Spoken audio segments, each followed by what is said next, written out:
हाय नमस्कार. माझ्या सगळ्या गोड मैत्रिणींना आजचा दिवस खूप आनंदाचा जावो. तर मैत्रिणींनो, मला कधी-कधी असं विचारलं जातं, की "तू व्हिडिओच्या सुरुवातीला असं नेहमी-नेहमी का बोलतेस?" तर दुसऱ्यांना जेव्हा आपण अशी चांगली ऊर्जा देतो ना, तेव्हा नकळत स्वतःला सुद्धा अशी पॉझिटिव्ह एनर्जी मिळते. आणि सृष्टीचा हा नियम आहे, की जे तुम्ही दुसऱ्याला द्याल तेच तुम्हाला परत मिळणार आहे. आणि मला आवडतं दुसऱ्यांविषयी, स्वतःविषयी नेहमी चांगले विचार करायला. तर आज आहे रविवार आणि ही रविवारची निवांत अशी सकाळ आहे. म्हटलं चला तुमच्याशी एक वेगळा असा एक व्लॉग शेअर करूयात, म्हणजे संडे रुटीन व्लॉग. खरं तर संडेचं असं काही प्रॉपर असं ठरलेलं रुटीन नसतं, जसं सगळ्यांचं असतं सुट्टीच्या दिवशीचं तसंच. फक्त संडेला वॉकिंगला वगैरे जात नाही, कारण इतर दिवशी तर नेहमी धावपळ ही चालूच असते. म्हणून संडेला एक दिवस आराम असतो, कारण धावपळीच्या या जगातून ना आपल्याला स्वतःला सुद्धा थोडीफार ही विश्रांती हवीच असते. म्हणून मग संडेला फार काही धावपळ नसते, रोजचंच आपलं जे रुटीन असतं तेच असतं. आणि आज तर बघा नाश्ता वगैरे पण काही मी बनवणार नाहीये, कारण आज फक्त चहा आणि ब्रेड हाच नाश्ता आहे. त्याचं कारण म्हणजे आज मी एक स्पेशल अशी डिश बनवणार आहे,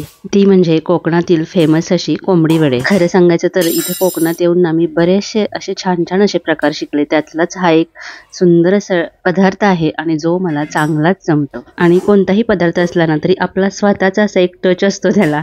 तर आज मी एका वेगळ्या पद्धतीने ते बनवणार आहे आणि तुमच्याशी ते शेअर करणार आहे. त्याचं कारण म्हणजे हे जे कोंबडी वडे बनवण्यासाठी ना एक पीठ तयार करावं लागतं, म्हणजे भाजणीचं पीठ तयार करावं लागतं. तर आज मी विदाऊट भाजणी, म्हणजे हे भाजणीचं पीठ न बनवता पण तेवढेच असे टेस्टी कोंबडी वडे बनवणार आहे. त्याचं कारण म्हणजे ना प्रत्येकालाच असं वाटतं की आपल्या घरी हे बनवावेत, पण हे पीठ प्रत्येकालाच तयार करता येतं असं नाही. आपल्या घरामध्ये जी वेगवेगळी पीठं असतात ना ती एकत्र करून सुद्धा अतिशय टेस्टी असे वडे आपण बनवू शकतो. आणि प्रत्येक वेळेला काय ते पीठ तयार असतंच असं माझ्याकडे नाही आहे आणि आता सुद्धा नाही आहे. आणि आज खूप दिवसातून, म्हणजे जवळजवळ 6 महिने झाले असतील तेव्हापासून मी हे चिकन वडे बनवलेच नव्हते. तर म्हटलं चला आज बनवूयात.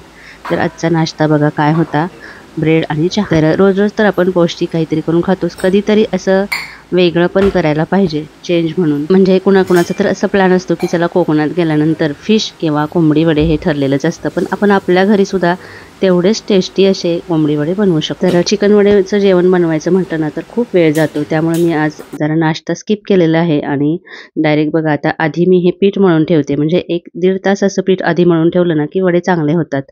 तर आता इथं मी काय घेतलेलं आहे बघा, 1 वाटी आहे ते मी ज्वारीचं पीठ घेतलेलं आहे, 1 वाटी थालीपीठाचं पीठ. जर थालीपीठाचं नसेल तुमच्याकडे तर आता दिवाळी झालेलीच आहे, चकलीचं पीठ असेल ना भाजणीचं तरी चालेल. आणि अर्धी वाटी बेसनचं पीठ घेतलेलं आहे, म्हणजे चणा डाळीचं पीठ. आणि हे सगळं एकत्र केलेलं आहे. आता आज माझ्याकडे तांदळाचं पीठ नव्हतं, तुम्ही ते सुद्धा पाववाटी घेऊ शकता. वडे अजूनच असे खुसखुशीत होतात. आता एका पातेलीत मी पाणी गरम केलं आणि त्याच्यामध्ये 2 चमचे रवा टाकलेला आहे आणि तो असा शिजवून घेतलाय. आता ह्या पिठामध्ये मीठ आणि हळद आणि हे तिखट जे आहे ते मी आमचं घाटावरचं जे तिखट असतं ना तेच टाकलेलं आहे. म्हणजे कांदा लसूण मसाला जर तुमच्याकडे नसेल तर प्लेन तिखट टाकलं तरी चालेल. आता हा जो रवा आपण शिजवून घेतलेला ना तो याच्यामध्ये मिक्स करायचा या पिठामध्ये. आणि हे स्किप नाही करायचं, हे टाकायचंच आहे. आणि हे सगळं पुन्हा एकदा असं मिक्स करून घ्यायचंय. गरम आहे त्यामुळे चमच्यानेच आधी आपण मिक्स करून घ्यायचं आणि नंतर हे पीठ आहे ते मळून घ्यायचं. थंड पाण्यानेच, थंड म्हणजे नॉर्मल जे पाणी असतं त्यानेच मळून घ्यायचंय. आणि जास्त पाणी एकदम टाकायचं नाही, हळूहळू थोडं थोडं पाणी घेऊन हे मळायचं आहे. आणि हे पीठ थोडंसं घट्ट असं मळायचं असतं. आपल्या काही मैत्रिणी म्हणतात की रेसिपी पण दाखवत जा, तर म्हटलं चला आज ही रेसिपी दाखवूयात तुम्हाला. तर रोजचे आपले व्हिडिओ तर मोटिवेशन आणि ऑर्गनायझेशनवरचे असतातच, तर म्हटलं हा एक वेगळा व्हिडिओ सुद्धा करून बघूयात. तर पीठ बघा किती घट्ट आहे. तर आता याच्यातील थोडंसं पीठ असं बाजूला काढून घ्यायचं आहे आणि हे पीठ दुसरं जे आहे तर त्याच्यामध्ये असं एक खोल असं खड्ड्यासारखं करून घ्यायचं. तर ते कशासाठी, तर याच्यामध्ये आपण तेलाचं जे मोहन असतं, उकळलेलं तेल, ते टाकणार आहोत. आणि ते टाकल्यानंतर हे जे दुसरं पीठ आपण ठेवलेलं काढून त्याने ते झाकून टाकायचं आहे, म्हणजे वडे छान असे क्रिस्पी होतात. तर असं न करता तुम्ही छोटे छोटे होल पाडून पण त्याच्यामध्ये तेल टाकून ते झाकून ठेवू शकता, पण हे जरा दिसायलाही बरं दिसतं म्हणून मी असं केलंय. तर आता झाकून ठेवलेलं 1 ते 1.5 तास पीठ मी झाकून ठेवलेलं. आणि आता पुन्हा हे पीठ चांगलं मळून घ्यायचंय. आता मी वडे करायला घेते, पण त्याच्या आधी चिकन बनवून झालंय, भात करून झालंय आणि सगळ्यात शेवटी आता मी वडे करणार आहे, कारण हे वडे असतात ना ते गरम गरम खूप टेस्टी लागतात. आणि दुसरी गोष्ट म्हणजे आज ह्या दोघांना पण बाहेर जायचंय, जेवून जायचंय पण बाहेर जायचंय, त्याच्यामुळे म्हटलं चला लवकरच जरा हे करायला घेऊयात. तर आता छोटासा असा गोळा घ्यायचा आपण आणि एक असा प्लास्टिकचा पेपर घ्यायचा. मी हा बघा जी चहा पावडर असते ना त्याचा पेपर घेतलाय, तर तो आतून असा असतो, तर ते दिसायलाही चांगलं दिसतं आणि थापायला सुद्धा. तर हे अशा पद्धतीने थापायचं आहे, म्हणजे आतून बाहेर असं थापत जायचं. आपण थापतो कसं याच्यावरतीच तो वडा व्यवस्थित कसा फुगेल ते अवलंबून असतं. कारण सगळ्या बाजूनी वडा व्यवस्थित थापला गेला ना, तरच तो छान असा फुगतो. तर आता असं तो तेलामध्ये म्हणजे तेल चांगलं गरम करून घ्यायचं आणि त्याच्यामध्ये टाकायचं. अजून एक म्हणजे पीठ आपण जेव्हा मळतो ना, तेव्हा जास्त पाणी वापरायचं नाही. थोडं-थोडं पाण्याचा असा हात घेऊन मळायचा. जर पीठ पातळ झालं ना, तर वडे अजिबात चांगले होत नाहीत. तर आता बघा हा वडा फुगलेला आहे आणि ज्या बाजूने फुगलेला असतो ना, तिथून थोडासा असा प्रेस करायचा, म्हणजे दुसऱ्या बाजूने सुद्धा फुलतो आणि त्यानंतर मधून सुद्धा असा प्रेस करायचा, म्हणजे छान असा टम्म गोल असा वडा फुगतो. ह्या सगळ्या ट्रिक वडे चांगले बनवण्याच्या मी तुम्हाला सांगितलेले आहेत. आता वडा पलटायचा, 1-2 वेळेला चांगला असा म्हणजे त्याला डाग पडेपर्यंत असं तळून घ्यायचं आहे.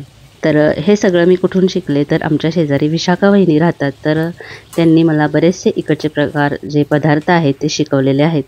तर आता वडा काढताना बघा त्याच्यातलं तेल आहे ते निथळून घ्यायचं व्यवस्थित आणि असं तेल निथळून घेतलं ना, म्हणजे वडे जास्त तेलकट होत नाहीत. आता मी काय करते की हे जे पीठ आहे ना, ते एकदमच मळून घेते, म्हणजे मग मला पटकन हे पटापट वडे थापता येतात आणि लगेच तळता येतात. आणि असं केल्यानंतर वडे पटपट असे करून होतात. तर काही गोष्टी आहेत ना, त्या प्रॅक्टिसनेच आपल्याला जमतात. तुम्ही बघताय की खूप छान असे वडे तयार झालेत आणि खरंच खूप क्रिस्पी सुद्धा झालेले. तुम्हाला तर माहिती आहे की माझं आधी रेसिपीचं चॅनल होतं. तर जेव्हा रेसिपीचं चॅनल होतं ना, तेव्हा मी असे छान छान तर पदार्थ बनवायचे, पण ते असे प्रेझेंट करण्यासाठी ना खूप वेगवेगळे असे छान बाउल वगैरे अशा शोधात असायची.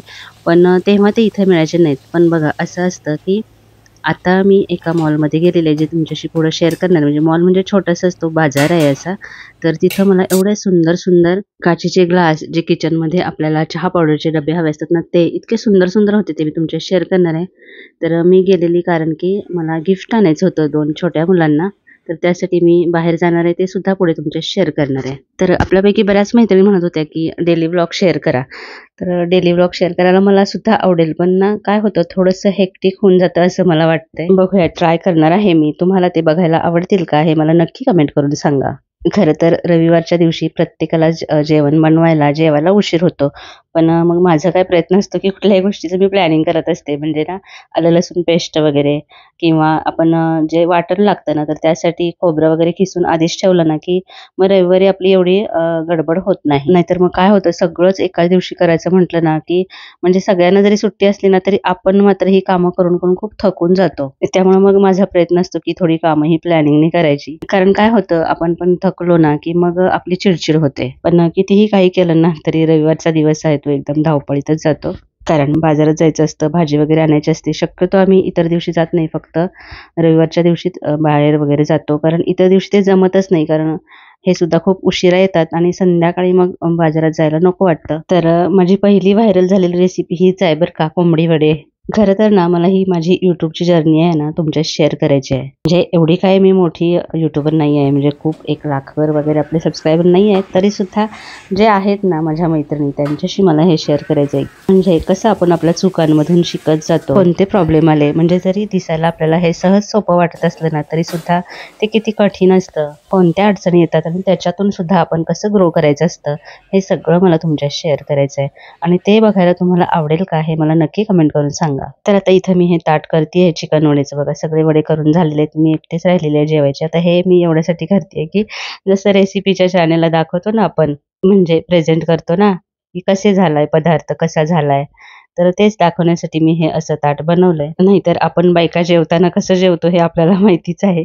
सगळं असं सागर संगीत घेऊन जेवत नाही. आणि आता संध्याकाळ झाली आहे, मी बाहेर निघाले. मी तुम्हाला मगाशी सांगितलं की माझ्या मैत्रिणी, 2 मैत्रिणी आहेत, तर त्यांच्या 2 छोट्या मुलांसाठी मला गिफ्ट आणायचं आहे. तर त्यासाठी मी बाहेर चालली आहे. तर इथं मी जिथे गेली ना, तिथं इतके सुंदर सुंदर असे प्रकार होते ना खरंच. आणि मी एक गोष्ट घ्यायला गेलेली, पण किती गोष्टी बघत राहिले बघा. आणि खरं तर काय होतं की जेव्हा आपली मुलं मोठी होतात ना, तेव्हा मग असं गिफ्ट वगैरे घेणं जरा बंद होतं. कारण त्याच्या बरोबरची जी मुलं आहेत ती सुद्धा सगळी मोठी झालेली आहेत. त्यामुळे शक्यतो आता असं छोट्यांसाठी गिफ्ट घेणं काही होत नाही. पण बघा, इथे इतके सुंदर सुंदर असे प्रकार होते ना, आणि मला ते खरंच घ्यावेसे वाटत होते. आणि बघा, जिथपर्यंत आपण हे असं शोधायला जात नाही, तोपर्यंत आपल्याला माहित सुद्धा नसतं की आपल्या इथे सुद्धा असे छान छान प्रकार मिळतात. आणि खरंच मला हे असे शोपीस वगैरे खूप आवडतात. किती सुंदर सुंदर आहेत बघा.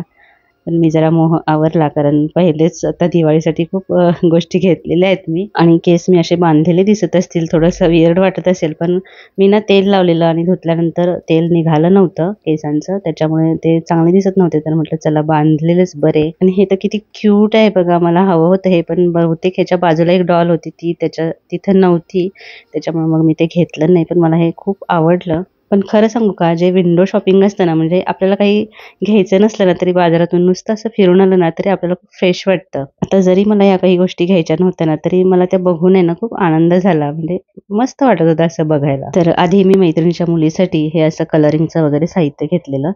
पण नंतर पुढे गेल्यानंतर ना मला डॉल दिसली, तर खूप सुंदर सुंदर होत्या, त्याच्यामुळे मग मी डॉल घेतली. आणि खूप सुंदर डॉल होत्या. तर माझ्या चेहऱ्यावर सुद्धा तुम्हाला आनंद दिसत असेल त्यांना बघितल्यावर. तर त्यातलीच एक छानशी डॉल मी घेतली. पण नंतर ना माझं असंच होतं, तुमच्याशी ते शेअर करायचं राहून गेलं, कुठली डॉल घेतली ते. आणि त्याच्यानंतर पुढे गेली तर खूप काही अशा गोष्टी दिसल्या बघा मला. तर किचनमध्ये मला असे हे डबे हवे होते. तर खूप सुंदर होते, काचेचे होते. पण म्हटलं अजून पुढे काही आहे का बघूयात. तर अजून सुद्धा काचेचे होते, पण त्याला ना असं वुडनचं झाकण होतं. तर आमच्या इथे काय असे वुडनचे झाकण असलेले चालणारच नाहीत, कारण त्याला लगेच बुरशी येते. आणि हे सुद्धा होते बघा स्टील. खरं तर ह्याला ना आतून काचेचं आहे आणि वरून स्टीलचं कव्हर आहे ते. या सगळ्या गोष्टी मला खूप आवडतात आणि त्यासाठी एकदा तरी आपण मुंबईला IKEAला जायचं असं मी ठरवलेलं. पण आता इथंच बघा किती सुंदर सुंदर गोष्टी आहेत त्या. आता जसं मी म्हटलं, हे बघा वुडनला वरती कसं झालेलं आहे, त्याच्यामुळे मी काय हे घेतले नाहीत. 275ला एक अशी होती ती. त्याच्यानंतर पुढं सुद्धा अजून किती सुंदर सुंदर असे प्रकार होते. फक्त मी आता हे तुम्हाला दाखवते, मी काही हे घेणार नव्हते. पण आपल्या बायकांचा स्वभावच आहे बघा, जरी घ्यायचं नसलं तरी अशा गोष्टी बघून खूप आनंद होतो. आणि हे बघा इथं सुद्धा हे सगळे ट्रिओचे दिसतात, ग्लासवेअर जे होते ना सगळे, त्याच्यामुळे ते चांगलीच असणार क्वालिटी. तर हे असे सुंदर सुंदर बाउल सुद्धा होते, पण मी काय आता हे असलं घेणार नाहीये, कारण माझ्याकडे भरपूर पहिलेच खूप साहित्य आहे. आणि हे ग्लासचे तर खूप सुंदर सुंदर प्रकार होते, मला तरी खूप आवडले. खरं तर मला घ्यायचे आहेत ग्लास. आणि जेव्हा मी रेसिपी बनवायची ना, म्हणजे फक्त रेसिपी दाखवायची ना, तेव्हा मला अशा गोष्टींची खूप गरज वाटायची. तर मी शोधत असायची की कुठे मिळतील, तर तेव्हा इथं मिळत नव्हते. पण आता बघा वेगवेगळ्या आकाराचे, म्हणजे मला ते बघूनच एवढं छान वाटलं ना, खूप सुंदर होते ग्लास. हा एक वेगळा प्रकार आहे. आणि अजून सुद्धा पुढे ना खूप सुंदर त्याचे आकार होते. हे बघा किती सुंदर, आणि कलर सुद्धा आहे आणि आकार सुद्धा खूप छान आहे. तर ना मी घरी केक, आईस्क्रीम वगैरे भरपूर बनवायची. आधी बनवायची असे म्हणते, कारण आता हे असले प्रकार फारसे काही बनवले जात नाहीत. पण आता मी ठरवले की हळूहळू हे सुद्धा तुमच्याशी शेअर करायचं. आधी ना आमच्या बिल्डिंगमध्ये खूप सारी लहान मुलं होती आणि आम्ही सगळ्याच जणींना नेहमी वेगवेगळे पदार्थ बनवायचे असायचो. आणि मी तरी सगळ्या फ्लेवरचे आईस्क्रीम बनवायचे आणि लहान मुलं असली की मग सगळ्यांना देणं वगैरे व्हायचं. आता एवढं काही असे प्रकार बनवणं होत नाही. तर बघा किती सुंदर सुंदर ग्लास आहे. तर बघा त्या 2 गोष्टी घ्यायला गेल्या त्या तर घेतल्याच, पण ह्या बाकीच्या सुद्धा गोष्टी बघत राहिलेली. तर त्याच्यानंतर मला भाजी आणायला जायचं होतं, तर भाजी सुद्धा घेतली आणि घरी परत आलो. तर आता हिवाळ्यामध्ये वेगवेगळ्या सगळ्या प्रकारच्या भाज्या आपल्याला मिळतात. तर बघा मी इथं भाजी घेत आहे. तर हा होता आजचा व्लॉग कसा वाटला हे नक्की कमेंट करून सांगा. आणि आता अजून असे व्लॉग बघायला, रुटीन व्लॉग बघायला आवडतील का हे सुद्धा सांगा. आणि अजून आपल्या काही मैत्रिणी आहेत, त्यांना व्लॉग बघायला तर आवडतात, पण सबस्क्राईब करत नाही, तर प्लीज सबस्क्राईब सुद्धा करा. पुन्हा भेटूया अशाच एखाद्या छानशा व्हिडिओसह. तोपर्यंत खुश राहा, आनंदी राहा.